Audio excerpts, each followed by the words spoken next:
Irmãos, graça e paz, amém? Hoje quem estaria aqui era o pastor Antônio Júnior, né? Mas infelizmente ele não pôde estar aqui conosco. E eu recebi a incumbência de pregar 20 para as 6. Eu estava no bairro da Liberdade. Se eu já prego ruim, tendo tempo, imagine 100, né? Mas a gente tem que estar preparado, né? A tempo ou fora de tempo. Então eu não vou trazer uma palavra. Hoje eu fiz minha devocional do texto que eu vou expor nessa noite. Hoje pela manhã eu fiz minha devocional. 1 Reis 19, do 3 até o verso de número 10. É o texto que nós vamos meditar nessa manhã, nessa noite, em nome de Jesus. 1 Reis capítulo 3, do verso 10, 1 Reis 19, perdão, do verso 3 até o verso de número 10. Todos encontraram? Posso ler? Amém? Então o texto sagrado ele nos diz assim: Elias ficou com medo, levantou-se para salvar a vida, se foi e chegou a Berseba, que pertence a Judá, e ali deixou o seu servo. Ele mesmo, porém, foi para o deserto, caminhando um dia inteiro. Por fim, sentou-se debaixo de um zimbro, sentiu vontade de morrer e orou: Basta, Senhor, tira a minha vida, porque eu não sou melhor do que os meus pais. Deitou-se e dormiu debaixo de um zimbro. E eis que um anjo tocou nele e lhe disse: Levante-se e coma. Elias olhou e viu, perto da sua cabeça, um pão assado sobre pedras, em brasa, e um jarro de água. Comeu, bebeu e tornou a dormir. O anjo do Senhor voltou, tocou nele e lhe disse: Levante-se e coma, porque a viagem será longa. Então Elias se levantou, comeu e bebeu, e com a força daquela comida caminhou 40 dias e 40 noites até Horebe, o monte de Deus. Ali entrou numa caverna onde passou a noite, e eis que a palavra do Senhor veio a ele e lhe disse: O que você está fazendo aqui, Elias? Ele respondeu: Tenho sido muito zeloso pelo Senhor, Deus dos exércitos, porque os filhos de Israel deixaram a tua aliança, derrubaram os teus altares e mataram os teus profetas à espada. Só fiquei eu, e eles estão querendo tirar-me a vida. Pode curvar sua fronte por 30 segundos. Vamos orar. Pai, nessa noite a minha oração é que tu fale com a tua igreja. Pela tua infinita graça e misericórdia, Senhor, tu possa alcançar corações sedentos aqui nessa noite, e que a tua palavra venha, Pai, nos acalentar, venha nos moldar, venha nos dar direção, venha fazer, ó Deus, com que nós venhamos pensar um pouco mais sobre ti, Senhor, e sobre nós mesmos.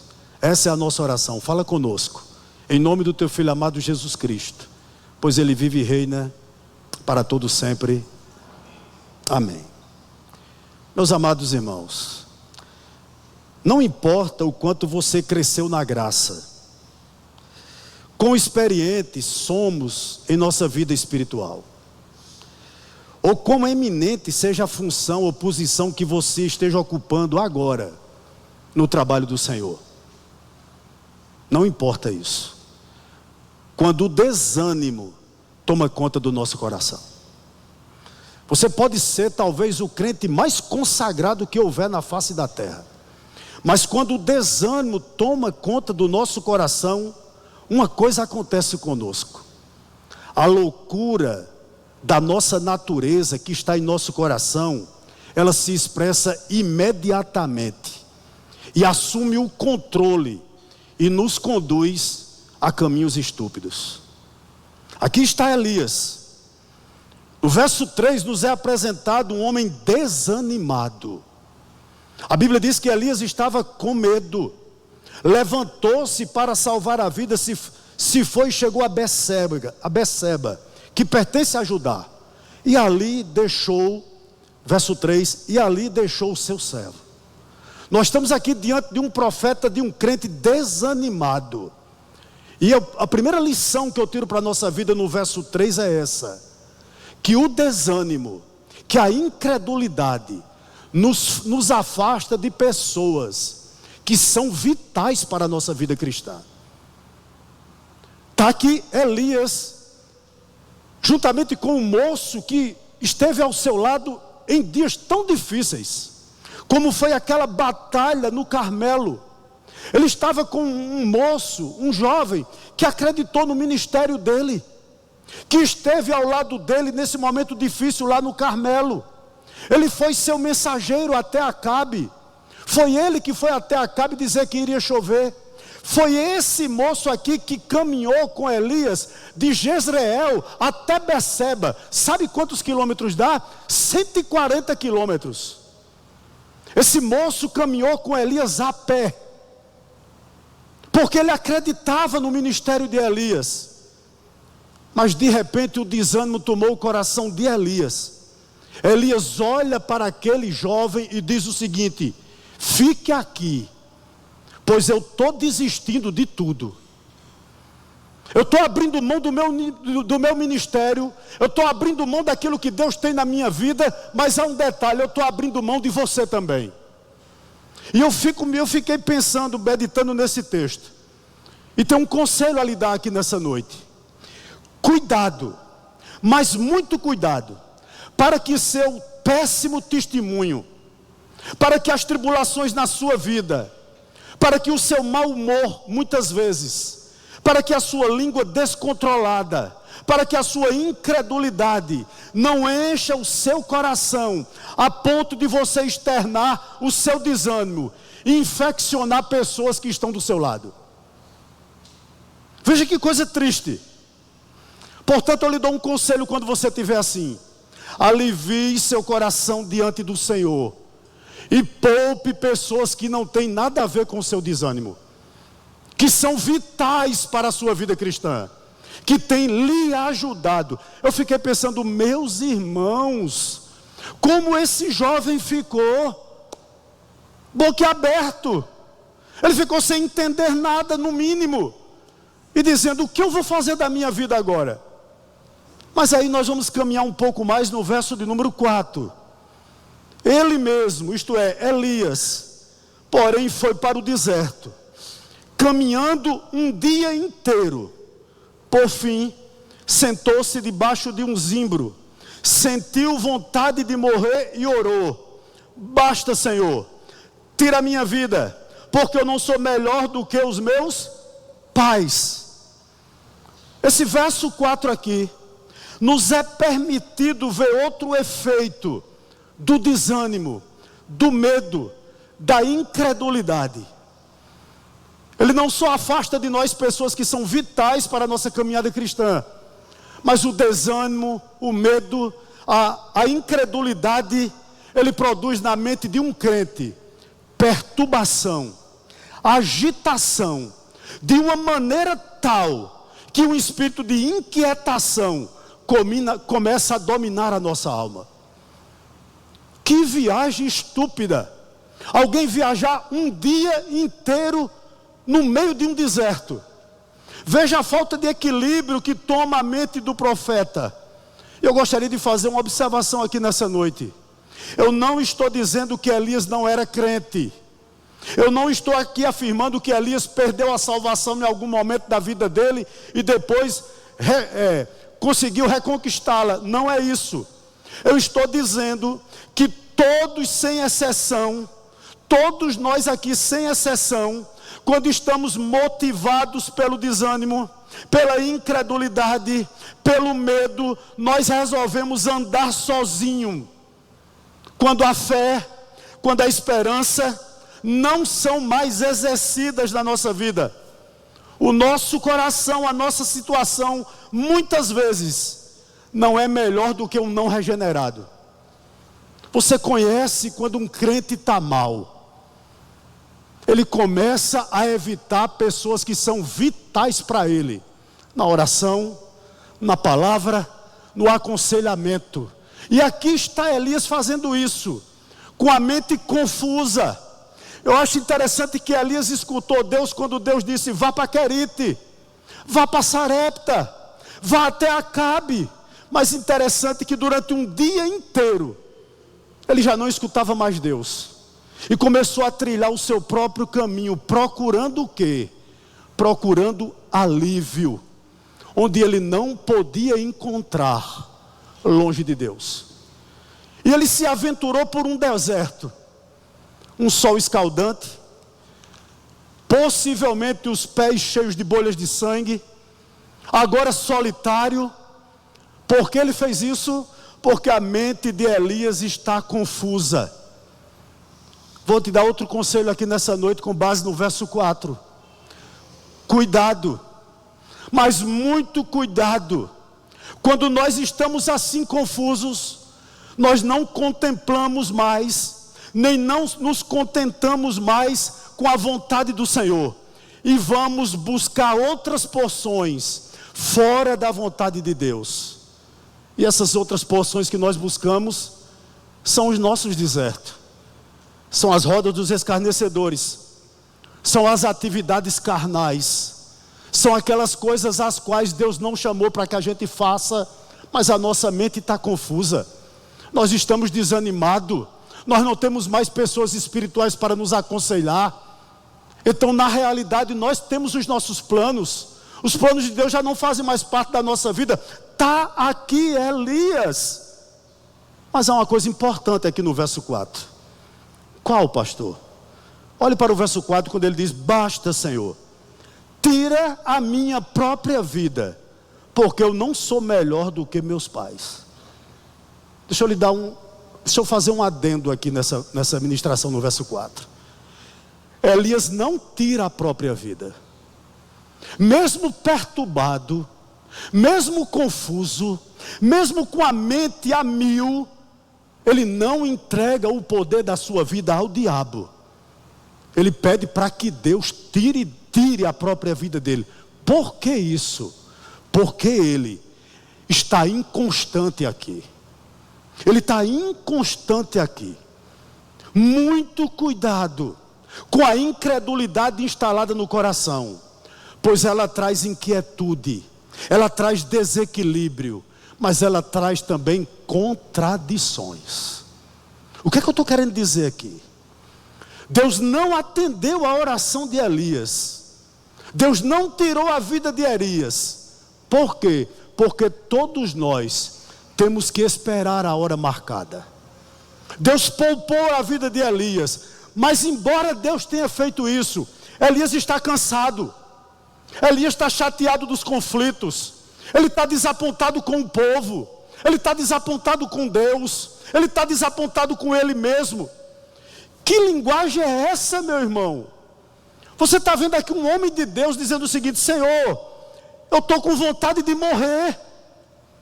Elias ora pedindo a morte. E mais ele diz: eu não sou melhor do que meus pais. É uma frase difícil da gente interpretar, mas muito comentarista diz o seguinte: possivelmente os pais de Elias deviam ter tido uma vida ímpia. Não devia ter sido referencial para eles, possivelmente. E ele diz: eu não sou melhor do que meus pais, eu sou tão mau quanto meus pais. Possivelmente é isso. Mas eu lhe faço uma pergunta: Elias está aqui com o quê? Elias está aqui com depressão. Nós estamos diante aqui de um crente deprimido. E depressão é doença. Você sabe o que é depressão? Excesso de passado. Você sabe o que é estresse? Excesso de presente. Você sabe o que é ansiedade? Excesso de futuro. Elias talvez aqui está com os três.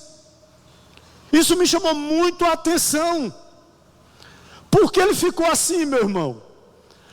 Isso aqui é o caso de Elias, eu não estou dizendo que é o seu. Mas nesse caso aqui, Elias deliberadamente se afastou do caminho do Senhor e criou o seu próprio caminho. Normalmente, quando a gente faz isso, a gente vai para um deserto. Conselho para você que está aqui. Eu acho interessante que no meio evangélico a gente só fica doente das sobrancelhas para baixo. Parece que da sobrancelha para cima a gente não adoece. Depressão é doença.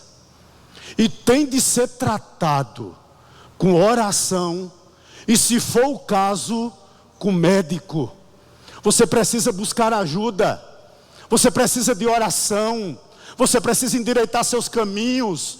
E não estou dizendo que você não é espiritual. Elias era mais espiritual possivelmente do que todos nós que estamos aqui. E está aqui um quadro deprimente. Deprimido. Porque ele tomou seus próprios caminhos. Mas do verso 5 ao verso 10, a gente vai ver como Deus responde ao profeta. Irmãos, Deus é muito maravilhoso. Como Deus tem cuidado de cada um de nós, inclusive de Elias. Eu faço uma pergunta aqui a você antes de nós irmos para esse texto. Será que Deus abandonou Elias por sua teimosia? Será que Deus abandonou Elias por seu desânimo? Será que Deus abandonou Elias por conta da sua incredulidade aqui? A resposta é não.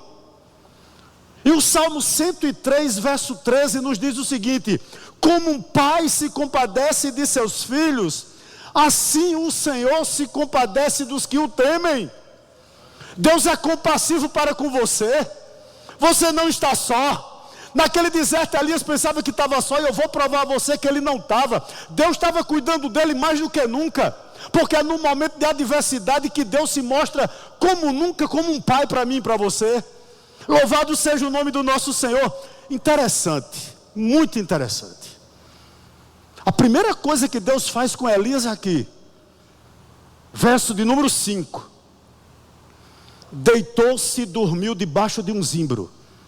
E eis que um anjo tocou nele e lhe disse: levante-se e coma, Elias. A primeira coisa que Deus concede ao profeta é o quê? Sono. Naquele deserto causticante, eu creio que Elias deitou o seu manto debaixo de um zimbro. Você sabe o que é um zimbro? É uma árvore que não dá sombra. É apenas caule. Só dá sombra o caule dele. O caule dele, o tronco dele, perdão. Interessante que Elias chega debaixo desse zimbro, estica seu manto, creio eu, e Deus concede a ele sono. Como é comum eu e você perdermos de vista hoje em dia o Senhor cuidando de nós. Deus tem cuidado do seu corpo, mas Deus tem também cuidado da sua alma. Nós não só precisamos ter cuidados espirituais, sermos alimentados espiritualmente, isso é imprescindível, mas temos que cuidar também do nosso corpo. Deus entendia: Elias, você tem que descansar. Há pessoas aqui que precisam descansar no Senhor. Você precisa tirar tempo para viver, meu querido. Você precisa tirar tempo para olhar para a sua família, meu querido. Você precisa tirar tempo para cuidar da sua saúde, meu querido. Você precisa tirar tempo para cuidar da sua casa, minha querida. Você precisa tirar tempo para olhar para o seu marido, para olhar para você mesma, minha querida. Essa é a grande realidade. Sabe por quê? Porque o Salmo 103, verso 14 diz o seguinte: Ele conhece a nossa estrutura e sabe que nós somos pó. Essa é a grande realidade. Aplicação para você aqui nessa noite, com base nesse verso número 5. Quando as densas nuvens do sofrimento nos sobrevêm, é comum nós pensarmos que ninguém foi tão severamente tentado como nós estamos sendo. Interessante que os nossos sofrimentos, eles parecem maiores do que os outros. É ou não é? Aquilo que você está passando, você diz: ninguém está passando o que eu estou. Elias era assim também. Quem sabe você entrou aqui nessa noite e você vive provações no seu casamento. Vou relembrar o que foi pregado domingo à noite aqui. Aprenda com Lia. Talvez a sua situação de provação seja um luto. Alguém morreu e você não consegue se libertar dessa lembrança. Conselho para você: lembre-se de Jó, que perdeu todos os seus filhos em um único dia, e disse: o Senhor me deu e o Senhor tirou. Bendito seja o Senhor. Talvez o seu grande problema hoje aqui seja uma enfermidade. Lembre-se de Timóteo, que mesmo enfermo conseguiu servir ao Senhor com dignidade. Eu não sei o que você está pensando. Talvez a sua vergonha é por você não ser tão forte diante das tentações. Eu tenho uma boa notícia para você. 1 Coríntios capítulo 10, verso 13. Diz o seguinte: mas Deus é fiel, e não permitirá que sejais tentado além das vossas forças. Pelo contrário, juntamente com a tentação, Ele vos proverá livramento, de sorte que possais suportar. Louvado e exaltado seja o nome do Senhor. Isso não quer dizer que Deus se comprometa a nos guardar, se mesmo deliberadamente nós nos metemos em tentações. Mas isso significa sim que, se resistirmos à tentação, crermos nas promessas de Deus, sabemos que Ele é o Deus da aliança, Ele tomará conta de nós. E eu tenho uma boa notícia para você: Ele nunca falhará. Ele nunca falhará. Muito interessante aqui, meu querido, o quê? Que Deus não removeu da vida de Elias Jezabel. Deus não mudou o coração do povo, mas Ele concedeu ao profeta graça para continuar. O escritor aos Hebreus capítulo 13, versos 5 e 6 diz o seguinte: o Senhor é o meu auxílio, não temerei, que me poderá fazer o homem. Verso de número 5, eu vou ler de novo. Olha o que ele diz: deitou-se e dormiu debaixo de um zimbro, e eis que um anjo tocou nele e lhe disse: levante-se e coma. Depois que Deus concedeu um período de sono, de descanso, para acalmar a mente daquele homem, vem o segundo cuidado de Deus. Eu acho muito interessante aqui, que aqui Deus não usa mais corvos. Ele podia usar corvos para ir até o deserto, levar pão e carne para Elias. Deus não usa aqui uma pessoa humana, como Deus usou a viúva de Sarepta, estão lembrados? Para sustentar Elias. De maneira alguma. Ele podia usar um viajante perdido, claro, no deserto, podia sim, com certeza podia. Alguém que se comovesse com a situação do profeta passando de viagem, mas não. Queridos, talvez você esteja aqui hoje à noite e você seja alguém inconsistente. Talvez você entrou aqui hoje à noite e você pense: Deus me abandonou. Tenho uma boa notícia para você.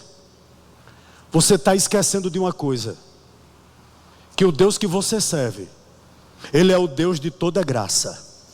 E a graça não leva em conta nosso merecimento ou a falta dele. Ela não leva em conta nossa justiça ou nossa perversidade, não. A graça é livre e a graça é soberana. Aqui Deus envia uma das criaturas celestiais, um ser que estava rodeando o seu trono. Você crê nisso? Esse anjo era um dos que rodeavam o trono de Deus, que servia ao trono de Deus com a asa possivelmente cobrindo seus olhos diante da grandeza daquele Deus. Mas Deus manda que esse anjo saia do céu para confortar o seu profeta desanimado e suprir as suas necessidades. O que é que eu estou querendo dizer aqui? Eu não posso deixar de acreditar nisso, queridos.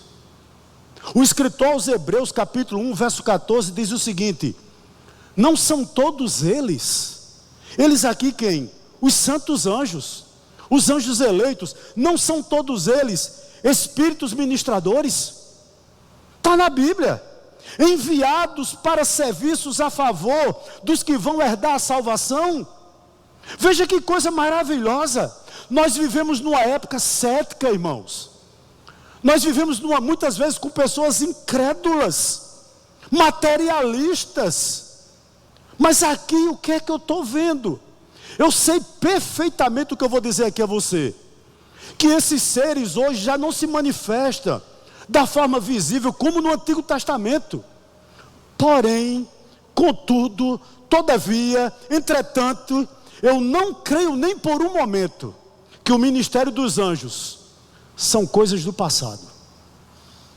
O que é que eu estou querendo dizer aqui a você nessa noite? Eu vou lhe lembrar algumas passagens bíblicas. Por exemplo, Antigo Testamento. Foi um anjo que livrou Ló de ser destruído em Sodoma e Gomorra. Foi um ser como esse que fechou a boca dos leões quando Daniel foi jogado na cova dos leões. Está lá em Daniel 6:22. Foi um anjo que retirou Pedro da prisão. Atos capítulo 12, 7 e 10. Foi um anjo que assegurou a Paulo que ninguém havia de se perder naquela viagem de Atos capítulo 27. O que eu estou querendo dizer aqui, o que eu aprendo aqui, há momentos, mesmo os momentos mais difíceis, que Deus nos trata com uma ternura especial. Aqui Deus sabia que Elias não deveria ser tratado por covos, não deveria ser sustentado por uma viúva de Sarepta. Elias precisava de algo mais. Ele com certeza já havia, irmãos, milagrosamente bebido da água do Querite, mas ele nunca bebeu da água do céu. Esse anjo está ali trazendo bebida para Elias. Elias já havia comido muitos bolos feito por a mão de uma viúva de Sarepta, mas pela primeira vez na vida ele vai saborear um pão, um bolo, um pão feito por um ser angelical.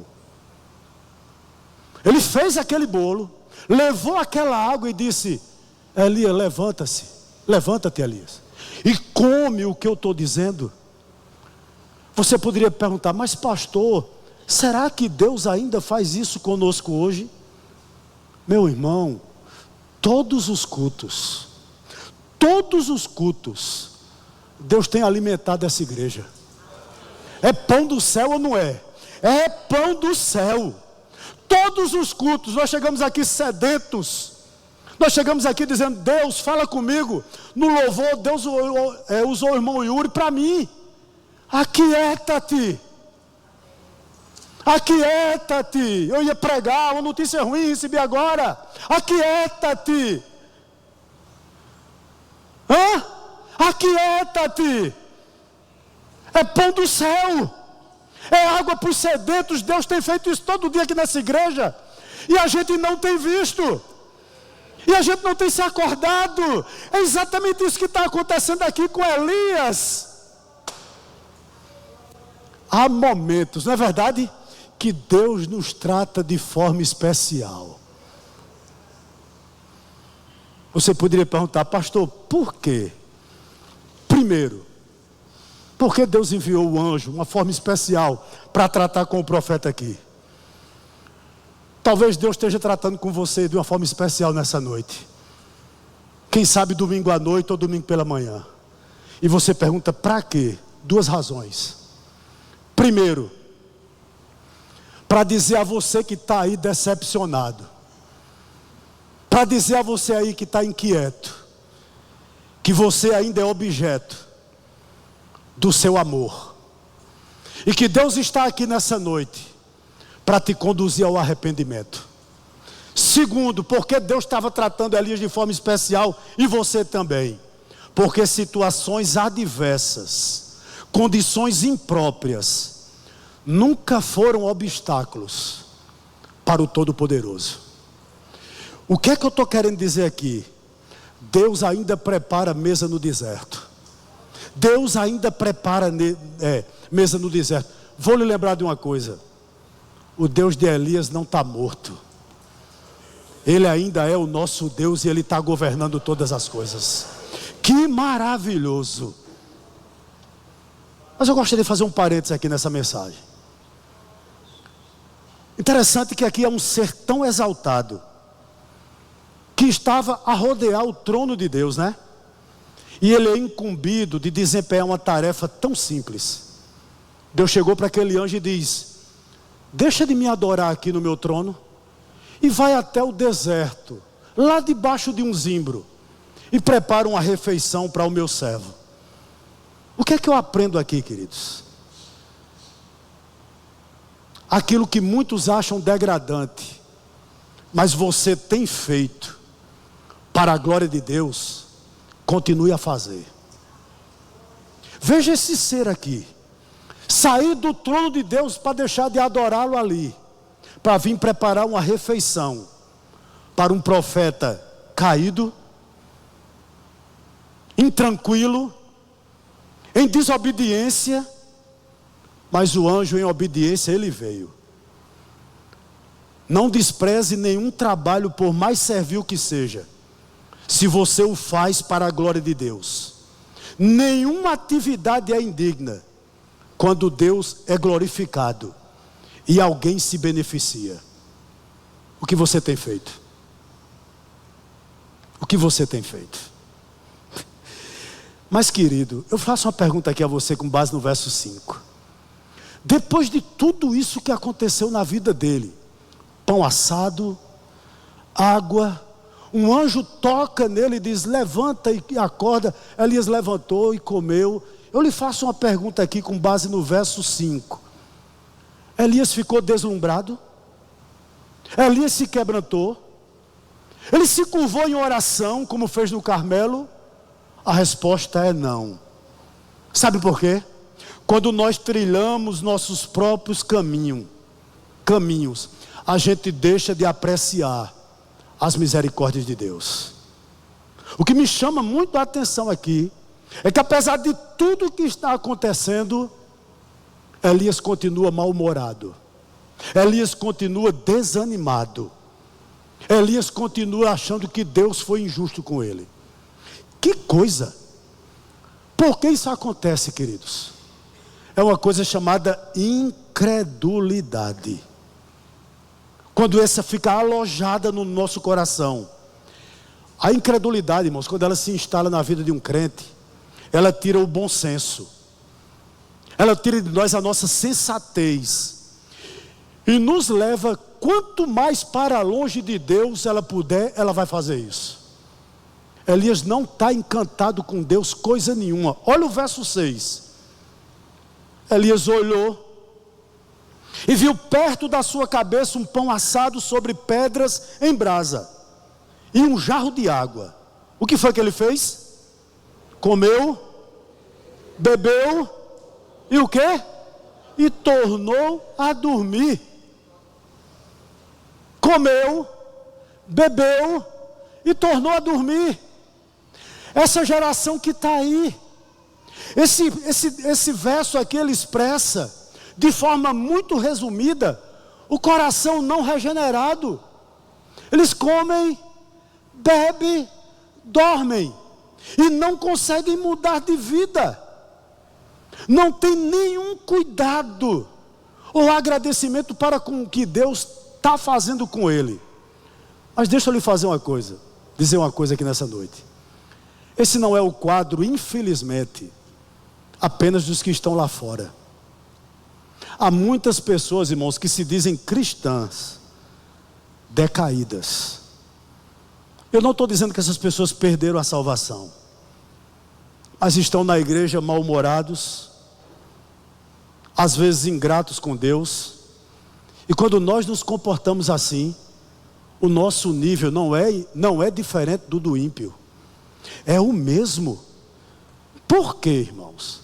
Porque para uma pessoa cristã se comportar assim, ela deixa claro que Deus não é mais sua prioridade, que Deus não tem mais o primeiro lugar no seu coração. O que Deus fez com Elias, vamos relembrar? Deu sono, enviou alguém para ministrá-lo, para ajudá-lo, lhe deu comida, e Elias rejeitou.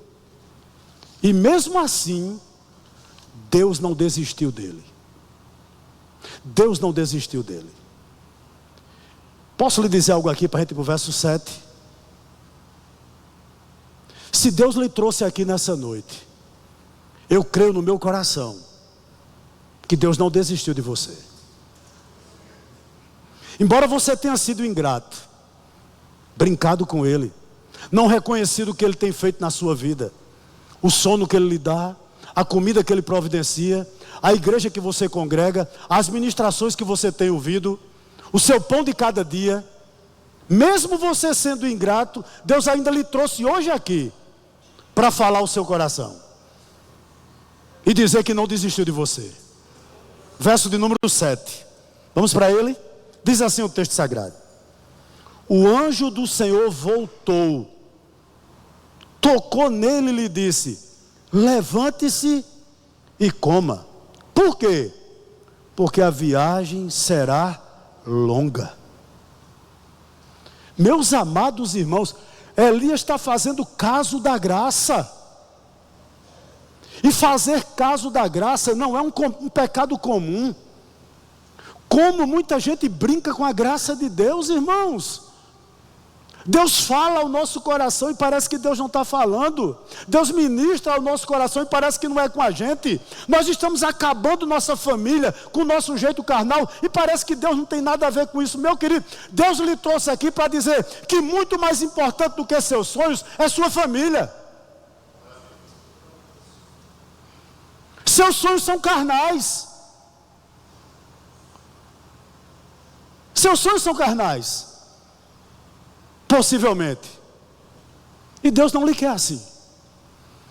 Elias está desdenhando da graça. Mas o que é lindo aqui, se o pecado fosse capaz de frustrar a graça, não seria graça, deixaria de ser. De fato, queridos, aqui nós vemos o Salmo 22, 24 em exercício, que diz o seguinte: pois não desprezou, nem abominou a dor do aflito, nem ocultou dele o rosto. Meus amados irmãos, o anjo do Senhor voltou e de novo toca Elias. Como nós somos descuidados, relaxados para ouvir, sim ou não? Sim. Por isso que nós temos que ser ministrados todos os dias. Uma coisa me chamava a atenção quando eu olhava para esse texto. Todo dia Deus dava um maná. E a Bíblia diz que era algo muito saboroso, muito fino. O povo juntava, se alimentava, né? E no outro dia Deus dava novamente o maná. Nós temos que ser ministrados todos os dias, porque nós temos memória curta. Interessante que Paulo lá em Filipenses 4:4 diz o seguinte: outra vez digo, ele já havia dito, alegrai-vos. Hebreus capítulo 5 verso 12 diz o seguinte: quando devia ser mestres, atendendo ao tempo de decorrido, tendes novamente necessidade de alguém que vos ensine. Nós temos que ser ministrados, queridos, todos os dias. Me parece nesse texto aqui que o anjo vai a Elias a primeira vez. E essa primeira vez que ele vai lá já é noite. Lembre-se que Elias caminhou um dia inteiro e teve sono.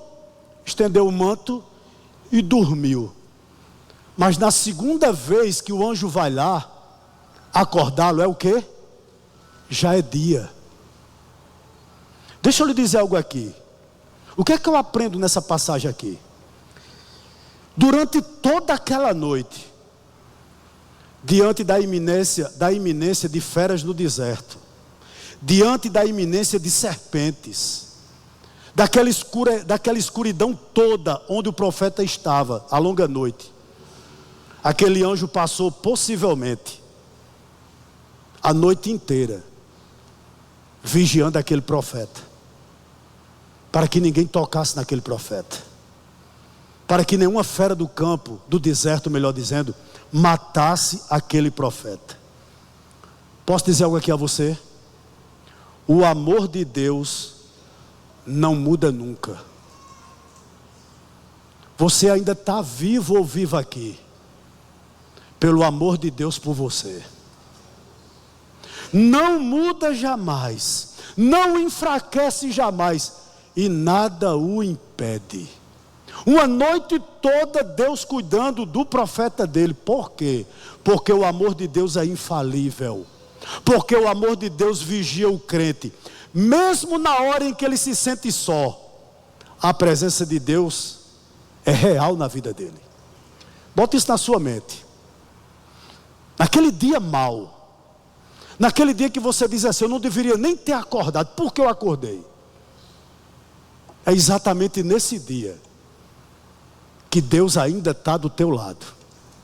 Você nem sequer percebe, mas Ele continua com você e não lhe abandona jamais. É o cuidado de Deus que tem te trazido até hoje vivo. Deus tem concedido livramentos à igreja, e às vezes nós não o percebemos. Mas uma coisa me chamou a atenção aqui, quando ele diz: levante-se e coma, Elias, porque a viagem ainda é longa. Sabe o que ele está dizendo aqui, Elias, para mim e para você também?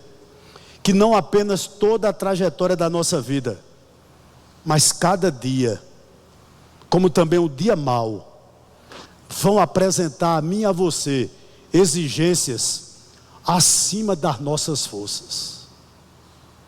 Querido, parece que era Jonathan Edwards que dizia o seguinte: a vida é dura, curta e incerta aqui na terra. E nós vamos vivenciar isso. Haverá dias na tua vida que você não terá a fé que vai ser requerido para aquele dia. Haverá dias na tua vida que a coragem que vai ser exigida você não tem. Haverá dias na nossa vida que a paciência vai faltar. Haverá dias de tantas provações na nossa vida que temos que enfrentar, por conta dos inimigos a serem vencidos, que nós entendemos que a nossa carne e o nosso sangue não irão vencer. O que fazer então? O que fazer então? Deixa eu lhe dar um conselho. Talvez muitos de nós que estamos aqui não façamos isso. Nunca saia de casa sem se alimentar. Talvez você não tenha o hábito de pela manhã abrir a Bíblia e fazer a seguinte oração: Deus, fale comigo. Elias, levanta, Elias, e coma, porque a viagem, Elias, é longa. É longa. Você precisa alimentar a sua alma, meu querido. Você precisa logo de manhã dizer a Deus: Senhor, o pão está do meu lado, tu me desce, Senhor. Fala comigo, Deus, porque eu não posso enfrentar o que eu tenho a enfrentar, Senhor, pela carne e pelo sangue, mas com a comida que vem do céu. Irmãos, isso é maravilhoso demais, né? Verso 8, diz assim o texto sagrado: Elias olhou, então Elias se levantou, comeu e bebeu, e com a força daquela comida caminhou 40 dias e 40 noites até Horebe. Era o que lá? O monte de Deus. Parece que Elias recobra a sensatez. Ele agora olha, vê o pão, vê a água, come, né? Ele não rejeita a comida que lhe é oferecida, pelo contrário, ele come, e com a força daquela comida. Que comida era essa, né, irmãos? Ele passa 40 dias sem comer, com a força dessa comida aqui. Veja que comida especial, né? Ele passou 40 dias e 40 noites sem comer e sem beber. Que comida poderosa, é milagre. Mas tem uma coisa que eu aprendo aqui: você pode até nessa noite aqui estar caído, mas o crente ele pode até cair, mas ele não fica prostrado. Elias está aqui caído, mas Deus está começando a levantar o profeta. O que é que eu aprendo aqui? O pavio ele pode não queimar com muito brilho, mas a fumaça mostra que o fogo não se apagou totalmente. A vida do crente, meu irmão, pode até diminuir a um ponto ínfimo, mas mais cedo ou mais tarde ele dará provas de que ainda continua vivo. Interessante. Elias fez o plano de ir para o deserto, mas a providência de Deus, isso é maravilhoso demais. A providência de Deus na vida dele levou ele para o Horebe, o monte de Deus. Se você for uma pessoa cuidadosa nas escrituras e um pouquinho mais inteligente do que eu, e não é fácil ser isso, qualquer pessoa consegue, você pode bisbilhotar a Bíblia todinha. nós não temos registro de nenhum profeta depois de Moisés que foi para esse monte. Parece que depois de Moisés, apenas Elias é direcionado para esse monte. Interessante, o Horebe era um lugar especial. Deus levou Elias para um lugar especial. Por que eu estou dizendo isso aqui? Porque foi nesse monte onde o Senhor apareceu a Moisés, na sarça ardente. Foi exatamente nesse monte onde a lei foi dada a Israel. Foi exatamente nesse monte onde Moisés passou em comunhão com Deus 40 dias e 40 noites. Deus leva o profeta desanimado. A providência de Deus leva o profeta desanimado exatamente para ali. Por quê, pastor? Provérbios 16, 9 responde. Não precisa abrir. O coração do homem traça o seu caminho, mas o Senhor lhe dirige os passos. Viu? O Senhor lhe dirige os passos. Posso lhe dizer algo aqui? A graça de Deus, a provisão de Deus, jamais levará você para um lugar que Ele não possa sustentar. Essa é a grande realidade. Mesmo quando nós erramos, o Senhor vai nos buscar e nos traz de volta. Talvez você diga assim: pastor, meu casamento é um caos. Casei errado, casei errada. Que preço eu tenho pago? Eu tenho uma boa notícia para você. Se você consertar o seu altar, se você consertar a sua vida e buscar aquele que é o verdadeiro Deus, Deus pode restaurar. Porque não há caso perdido para o Deus que nós servimos. Não tem. Elias ia para o deserto, a providência de Deus disse: não, tu vai para o Horebe, Elias, é lá que eu te quero. Mas Elias tinha um parentesco com minha esposa, era teimoso. Verso 10, vai para ele, olha o verso 10, aliás o 9, perdão, olha o que ele diz. Ele foi para o monte, mas no monte ele fez o que? Verso 9, o que? Ali entrou numa caverna, onde passou a noite. E eis que a palavra do Senhor veio a ele e lhe disse: o que você está fazendo aqui, Elias? Que camarada teimoso, irmãos. Mais uma vez Deus vai ao profeta. Mais uma vez vai à procura dele. Por quê? Porque Elias estava fugindo do seu dever. E Deus vai buscá-lo. E Deus sabia disso. Posso lhe dizer algo aqui sem lhe ofender? Deus sabe o que você está fazendo. Por mais escondido que você esteja, Deus sabe qual é a sua dor. Deus sabe qual é o seu medo. Deus sabe em que caverna tu tem se enfiado. Deus conhece exatamente tudo. Interessante. É impossível, meu querido, alguém ficar inativo. Talvez você esteja escondido e dizendo: eu não quero nada de envolvimento. Eu vou para a igreja por ir. Eu estou inativo. Eu vou dizer algo aqui a você: é impossível alguém ficar totalmente inativo, seja de forma mental ou fisicamente. Elias vai para a caverna e lá ele se esconde. E Deus pergunta o seguinte: Elias, tu estás aí dentro para a minha glória? Ou tu estás aí dentro, Elias, desperdiçando o teu tempo? Eu lhe faço essa pergunta aqui nessa noite. Você tem se escondido para a glória de Deus? Aquilo que você tem tanto escondido é para a glória de Deus? Aquilo que você não quer mais tocar nem no assunto é para a glória de Deus? Ou é tempo perdido? Talvez você entrou aqui nessa noite e você tem um intrigado de estimação. E você tem dito: é ele lá ou ela lá e eu aqui. É velado. Ninguém sabe. Deus te pergunta isso: é para a minha glória que você tem feito isso? Ou você tem desperdiçado o seu coração e a sua alma? Deus está falando isso com o profeta. Verso 10 e a gente praticamente encerra. Ele respondeu. Olha que resposta. E eu creio nessa resposta. Ele diz: eu tenho sido muito zeloso pelo Senhor. O que é que ele está dizendo?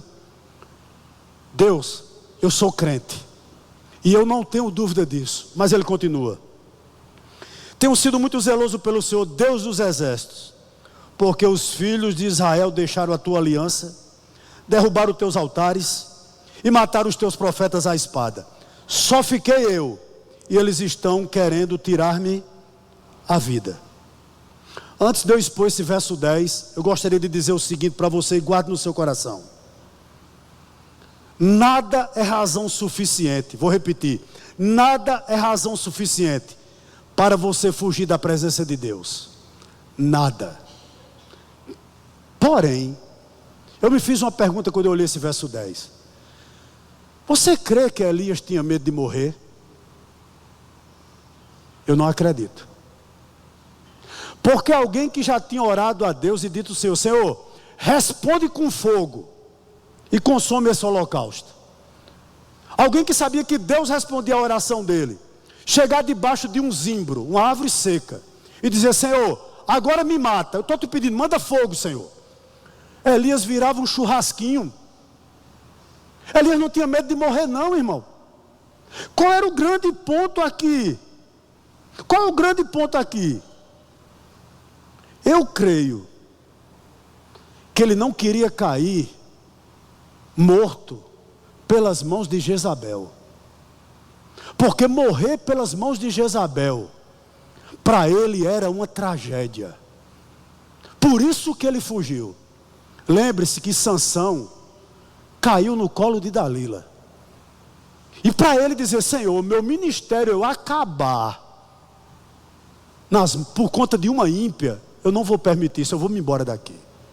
Não havia razão para ele fugir, mas ele fugiu por isso.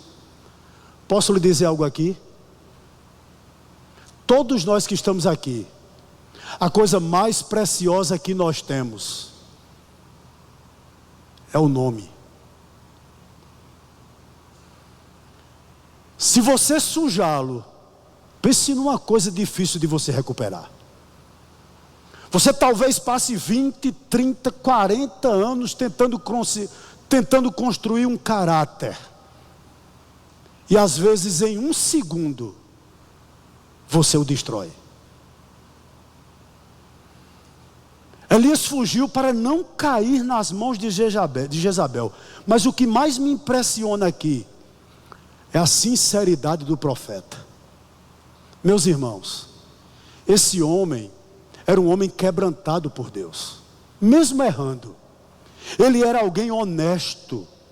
Ele abre o coração diante de Deus e diz o seguinte: Senhor, sabe por que eu fugi? Está aqui, olha. Porque eu fui muito zeloso contigo, Senhor. Como eu levei tua obra a sério.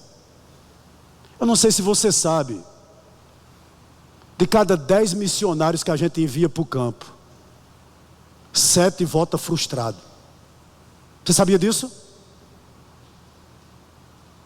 10 missionários que nós enviamos para o campo, 7 voltam frustrados. É lamentável hoje que filho de pastor já não se encanta mais pelo ministério, porque vê o sofrimento do pai. O que Elias está dizendo aqui: Senhor, eu sou profeta e sou zeloso, Senhor, mas o problema é que os filhos de Israel deixaram a tua aliança, Senhor. E é verdade isso aqui, irmãos. Aonde Deus mandava, Ele ia. Tu me mandasse para Querite, eu fui. Tu me mandasse para Sarepta, eu fui. Tu me mandasse para Acabe, eu fui. Senhor, eu nunca te neguei nada. Mas o grande problema dele, a angústia dele era o seguinte: o teu povo tem te desonrado, Senhor. O teu povo tem vivido aquém, Senhor, daquilo que tu pediste para nós, Senhor. E isso tem me entristecido. Deus estava sendo desonrado pelo seu povo, irmãos. O povo estava pisoteando a lei de Deus. Eles trocaram o Deus por outro Deus. Parecia até outro povo. A adoração de Deus era desprezada. E Elias diz uma coisa aqui, olha, no verso 10, que é, digamos assim, pelo menos preocupante. Derrubaram os teus altares, Senhor.